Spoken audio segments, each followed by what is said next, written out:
ഭവനരഹിതരില്ലാത്ത കേരളം സാധ്യമാക്കുന്നതിനുള്ള അക്ഷീണ പരിശ്രമത്തിലാണ് രണ്ടാം LDF സർക്കാർ. പൊള്ളയായ മോദിയുടെ ഗ്യാരണ്ടി പോലെയല്ല ഇത്. ഇതുവരെ ലൈഫിൽ പൂർത്തിയായത് 3,67,867 വീടുകളാണ്. വരുന്ന മാർച്ചോടെ 4 ലക്ഷം ലൈഫ് വീടുകൾ നിർമ്മിക്കുകയാണ് ലക്ഷ്യം. അതിനായി 45,000 വീടുകൾ മാർച്ച് 30-നുള്ളിൽ പൂർത്തിയാക്കാനാണ് സർക്കാർ ലക്ഷ്യമിടുന്നത്. ലൈഫ് മിഷൻ പദ്ധതിയിൽ നിർമ്മാണം തുടങ്ങിയ വീടുകൾക്ക് 3-4 ഗഡു പണം അടുത്തയാഴ്ച വിതരണം ചെയ്യും. ഈ ഗ്യാരണ്ടി പൊളിക്കാൻ കേന്ദ്ര സർക്കാർ 18 അടവും പയറ്റി തളർന്നിരിപ്പാണ്.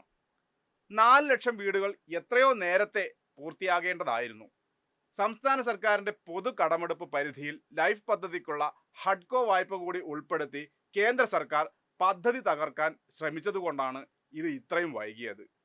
ഹഡ്കോയിൽ നിന്നുള്ള 300 കോടി രൂപ വായ്പ അടുത്തയാഴ്ച ലഭിക്കുന്നതോടെ ഗുണഭോക്താക്കൾക്ക് അവസാന ഗഡുവും വിതരണം ചെയ്യാനാകും. പ്രധാനമന്ത്രി ആവാസ് യോജന പദ്ധതിയിൽ ആകെ 32,723 വീടുകൾക്കാണ് ധനസഹായം നൽകുന്നത്. കേരളം നിർമ്മിക്കുന്നതാവട്ടെ 4 ലക്ഷം വീടുകൾ. ഈ 32,723 ഗ്രാമങ്ങളിൽ 24,341 വീടുകൾക്ക് 72,000 രൂപ വീതവും, നഗരങ്ങളിൽ 8,382 വീടുകൾക്ക് 1.5 ലക്ഷം വീതവും മാത്രമാണ് കേന്ദ്ര സർക്കാർ സഹായം. എന്നിട്ടോ വാചകമടിക്ക് ഒരു കുറവുമില്ല. കേരളത്തിൽ ലൈഫ് പദ്ധതിയിൽ നിർമ്മിക്കുന്ന വീടുകളെല്ലാം നരേന്ദ്രമോദിയുടെ വകയാണെന്നാണ് സംഘികളുടെ തള്ള്.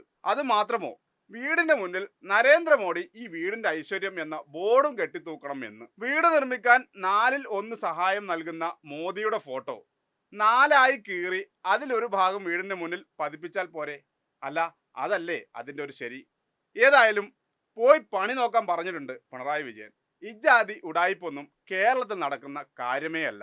അതോർത്താൽ സംഘികൾക്ക് നല്ലത്.